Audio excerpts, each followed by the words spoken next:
Hey everyone, and welcome back to the channel. Today we're diving deep into the fascinating world of orthodontics, but not just the pretty smiles. We're talking about the science behind them.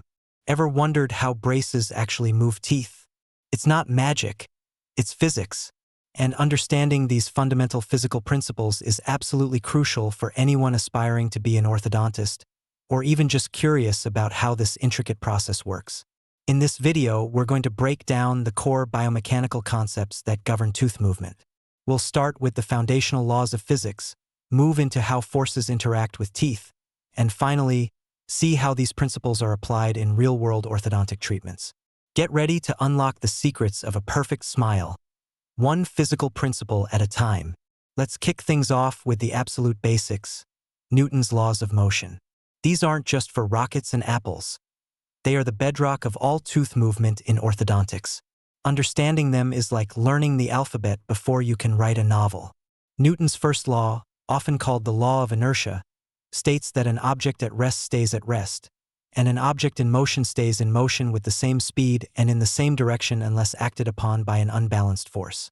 Think of it as the stubbornness of a tooth. A tooth, sitting comfortably in its bone socket, doesn't just decide to move on its own. It requires an external, unbalanced force to initiate any movement.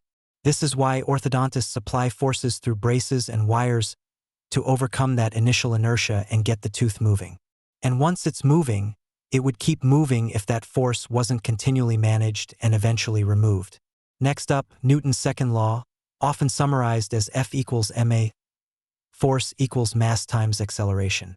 This law tells us that the acceleration of an object is directly proportional to the net force acting upon it and inversely proportional to its mass. In simpler terms, the more force you apply to a tooth, the faster it will move, assuming its mass or resistance to movement remains constant. This is crucial for orthodontists. They need to apply just the right amount of force. Too little and the tooth won't move effectively. Too much and you risk damaging the tooth or its surrounding structures. It's a delicate balance, constantly calculating the optimal force for the desired acceleration. Finally, Newton's third law, for every action, there is an equal and opposite reaction. This law is perhaps the most critical and often misunderstood principle in orthodontics. When you apply a force to move one tooth, that force doesn't just disappear. It creates an equal and opposite force somewhere else in the mouth. Imagine you want to pull a front tooth backward. You apply a force to it, but that same force is also pushing forward on the back teeth. This reaction force can cause unwanted movement of the anchor teeth, a phenomenon we call anchorage loss. Mastering anchorage control, preventing these unwanted reaction movements, is one of the biggest challenges and triumphs in orthodontics. It's why orthodontists use various techniques, like temporary anchorage devices, TADs, or headgear, to provide a stable base from which to move teeth without causing unintended side effects. Now, when we talk about force in orthodontics, we're not just talking about how much force. We're also talking about its direction. This is where vectors come in. A vector is a quantity that has both magnitude, size, and direction. In orthodontics, forces are rarely simple straight pushes or pulls. They often act at angles, and understanding how to combine or break down these forces into their components is essential. For example, a single wire might be applying a force that simultaneously pushes a tooth forward and rotates it. By using vector analysis, orthodontists can predict and control these complex movements, ensuring teeth move precisely where they're intended to go. So, Newton's laws and the concept of vectors provide the fundamental language of tooth movement. But how do these forces actually interact with the tooth itself? That brings us to our next crucial concept, the center of resistance. Now that we understand the fundamental laws of force, let's get into how these forces actually interact with a tooth within its surrounding bone. This is where concepts like the center of resistance, moment, and couple become absolutely vital for precise tooth movement. Imagine a tooth isn't just a solid block, but something that pivots when you push it.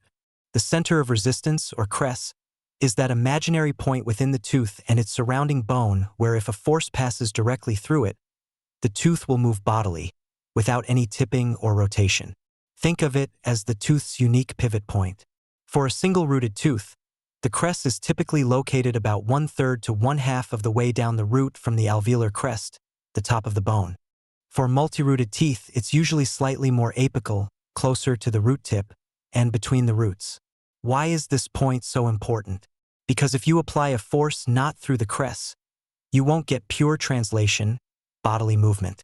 Instead, you'll introduce something called a moment, which causes tipping. The location of the crest can also change, for example, in cases of bone loss, where it might move more apically, making the tooth less stable and more prone to tipping. When a force is applied to a tooth at a distance from its center of resistance, it creates a rotational effect called a moment. A moment is essentially the tendency of a force to cause rotation around a point. The formula for a moment is simple. M equals F x d, where M is the moment, F is the force, and d is the perpendicular distance from the line of action of the force to the center of resistance. So, if you just push on the crown of a tooth, you're creating a moment that will cause it to tip. This is often an undesirable movement in orthodontics, as we usually want to move the entire tooth, not just its crown. To achieve more controlled rotation, or even pure rotation without any translation, orthodontists use something called a couple. A couple consists of two forces that are equal in magnitude, opposite in direction, and parallel to each other, but not acting along the same line. The key is that a couple produces pure rotation without any net translation. In orthodontics, a couple is often generated by the interaction of the arch wire with the bracket slot. By carefully designing the wire bends or bracket prescriptions, orthodontists can apply these precise rotational forces. This allows them to upright tip teeth, rotate teeth into alignment, or control the angulation of the roots. While tipping and rotation are sometimes desired, often the goal in orthodontics is translation, or bodily movement. This means moving the entire tooth, crown, and root in a straight line, without any unwanted tipping or rotational side effects. Achieving pure translation is complex because, as we just learned, applying a single force to the crown will always create a moment and cause tipping. Let's look at how this is achieved. When you apply a force F to the crown of a tooth, it creates a moment M1 that causes the tooth to tip. To counteract this tipping moment and achieve bodily movement, you need to apply a second, equal and opposite moment, M2, to the tooth. This second moment effectively cancels out the tipping tendency of the first force. This delicate balance of forces and moments is what allows orthodontists to move teeth precisely and predictably. It's a testament to the intricate engineering involved in orthodontic appliance design and treatment planning. Understanding the crests, moments, and couples is fundamental to predicting and controlling tooth movement, ensuring that every force applied contributes to the desired outcome. So, we've covered the foundational physics and how forces interact with the tooth's unique pivot point. Now, let's explore how these principles are put into practice through different types of forces and appliance designs. With the theoretical groundwork laid, let's see how these physical principles are applied in the clinic. Orthodontists don't just randomly push teeth. They meticulously plan movements by controlling the type and duration of forces, and by leveraging specific appliance designs. One of the most sophisticated concepts in orthodontic biomechanics is the moment-to-force ratio, often abbreviated as the M/F ratio. This ratio dictates the type of tooth movement that will occur. Remember, a force applied away from the crest creates a moment, causing tipping. To get pure bodily movement translation, we need to apply a specific moment that cancels out the tipping tendency of the force. Think of the M/F ratio as the recipe for tooth movement. By adjusting this ratio, orthodontists can precisely control where the tooth rotates around. For example, low M/F ratio primarily results in tipping of the crown. Intermediate M/F ratio leads to controlled tipping, where the crown tips but the root moves less. Specific M/F ratio, often around 10:1 for single-rooted teeth, achieves bodily movement or translation, where the entire tooth moves without tipping.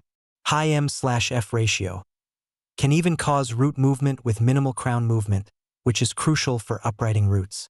This ratio is primarily controlled by the interaction between the arch wire and the bracket slot. The size and shape of the wire, the dimensions of the bracket slot, and even the way the wire is engaged in the bracket all contribute to the M/F ratio delivered to the tooth. Mastering this concept allows orthodontists to achieve highly predictable and efficient tooth movements. The way force is applied over time also significantly impacts tooth movement and patient comfort. We categorize forces based on their duration and decay. Continuous force. This is a force that remains relatively constant in magnitude over time, even as the tooth moves. Think of a superelastic needy nickel titanium arch wire. As the tooth moves, the wire continues to exert a consistent, light force. Continuous forces are generally preferred for efficient tooth movement because they constantly stimulate the biological processes required for bone remodeling. However, if the force is too high, it can lead to discomfort or even root resorption. Interrupted force. This force decays to zero between activations. A classic example is a screw appliance like a palatal expander. You activate the screw, it applies a force, and then that force gradually diminishes until the next activation. While effective, interrupted forces require patient compliance for regular activations and can sometimes lead to periods of no movement as the force decays. Intermittent force. This force drops to zero when the appliance is removed by the patient. Removable retainers or clear aligners are prime examples. The force is only active when the appliance is in the mouth. Intermittent forces rely heavily on patient cooperation. If the appliance isn't worn for the prescribed hours, tooth movement will be slow or even reverse. Understanding these force characteristics allows orthodontists to select the most appropriate appliance and treatment strategy for each patient, balancing efficiency, comfort, and biological response. The physical principles we've discussed are brought to life through the intricate design of orthodontic appliances. Brackets, which are bonded to the teeth, and arch wires, which are threaded through the brackets, are not just simple pieces of metal. They are precisely engineered components designed to deliver specific forces and moments. The size and shape of the bracket slot, for instance, are critical. A rectangular wire in a rectangular slot, when twisted, can generate precise moments for root control. The material properties of the arch wire, whether it's stainless steel, needy, or beta titanium, also determine its force delivery characteristics, elasticity, and memory. Even the bends and loops formed in an arch wire are meticulously designed to create specific M/F ratios and force systems. For example, a T-loop might be used to retract a tooth while simultaneously controlling its root angulation. Every curve, every twist, every dimension in an orthodontic appliance is a deliberate application of biomechanical principles aimed at achieving the desired tooth movement with maximum efficiency and minimal side effects. And there you have it, a deep dive into the physical principles that underpin every successful orthodontic treatment. From Newton's fundamental laws to the intricate dance of forces and moments, understanding biomechanics is what transforms orthodontics from an art into a precise science. As future orthodontists, or simply as curious minds, grasping these concepts will empower you to not only understand how teeth move, but why they move the way they do, and how to precisely control that movement for optimal patient outcomes. It's about more than just straightening teeth. It's about engineering a healthy, functional, and beautiful smile. I hope this video has demystified some of the complex physics behind orthodontics. If you found this helpful, please give it a thumbs up, share it with your classmates, and don't forget to subscribe for more content that makes complex dental topics simple and engaging. What other orthodontic topics would you like us to break down? Let us know in the comments below.